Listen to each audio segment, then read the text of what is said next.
Hello everybody, David from Flash by Vcycle out here. My GSX8 has been getting a little lonely over there, kind of sitting by itself for a little while. My ZX4 and my Hyper Motard have gotten all the love lately, but to my surprise, a couple new exhaust systems have come out, and I have a few of them on the way. I got this, I got the MIV, and I got the Yosh. All on, when they come out, I will get them. This is the Lextek. I've used Lexteks in the past with some decent results. So the kit weight is about $550 with shipping. Lextek is out of like England, but they are made in China. So if that's a turnoff to you, these are China made. But in the past, they've been pretty decent quality. And I would say that's continued with this. They don't ever come with directions, but the tubes are labeled. The whole system with the carbon fiber dual outlet can. It's about 10 pounds, and like I said, it's a little over $550, something like that with shipping. So good value. The welds look decent on them. They're complete. The carbon's pretty shiny. The dual outlet doesn't have a dB killer, but should have a good throaty sound with this. I think it'll complement the bike well. So I'll get this loaded up, do some testing, and we'll see where it's at. The Lextek is all mounted up. Went on pretty easy. They use a 90-degree bracket off of the rear peg, like we've seen in others. The mid-pipe mounts to the stock hanger there. It fit with no clearance issues. I've seen a couple people online commenting that it was like against their engine cases and having problems. In my experience, this is always because people tighten the header first. As soon as they tighten it down, stop doing that. Put everything on loose. Make sure you have clearance. Wiggle everything around so you get the clearance where you want it and need it. And then tighten from the back of the bike forward. This will get rid of your clearance issues.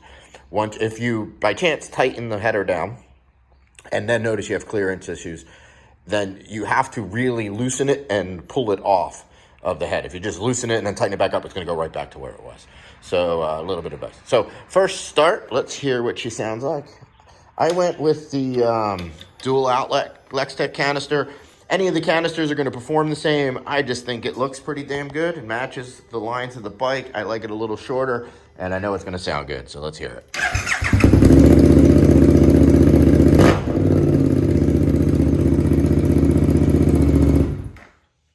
Sounds pretty good.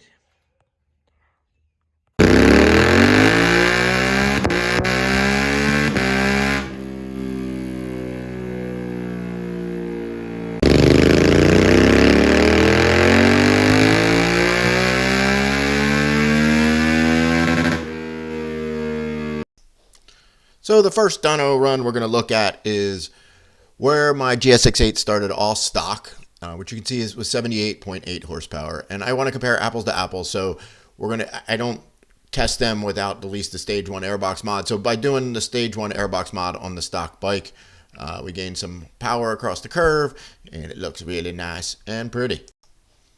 And if you're wondering, what do I get if I just bolt up the Lextek exhaust and I don't get the Flash by Vcycle nut flash? Well, this is what you'd get, right? You end up with 80.31 horsepower, 60.15 foot-pounds of torque.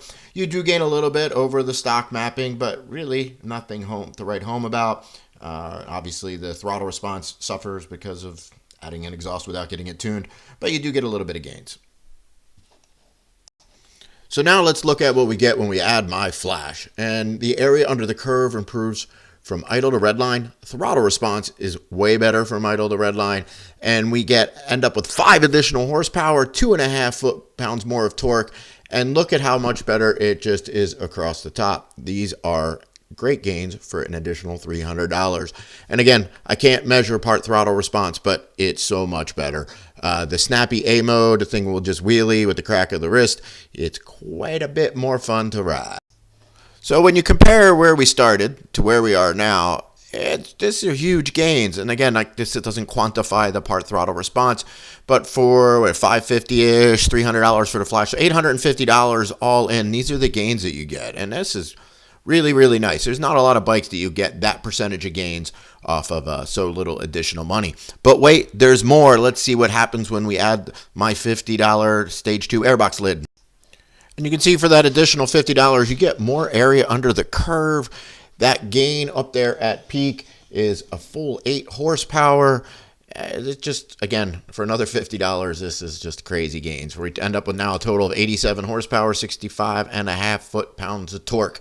And speaking of torque, let's just take a look at that torque curve. And when we just separate out the torque curve, it makes it a little easier to see. We have great gains all the way across, a full 10 foot-pounds of torque, 5,800 RPMs. I mean, that's like 20% gain, so that's really impressive.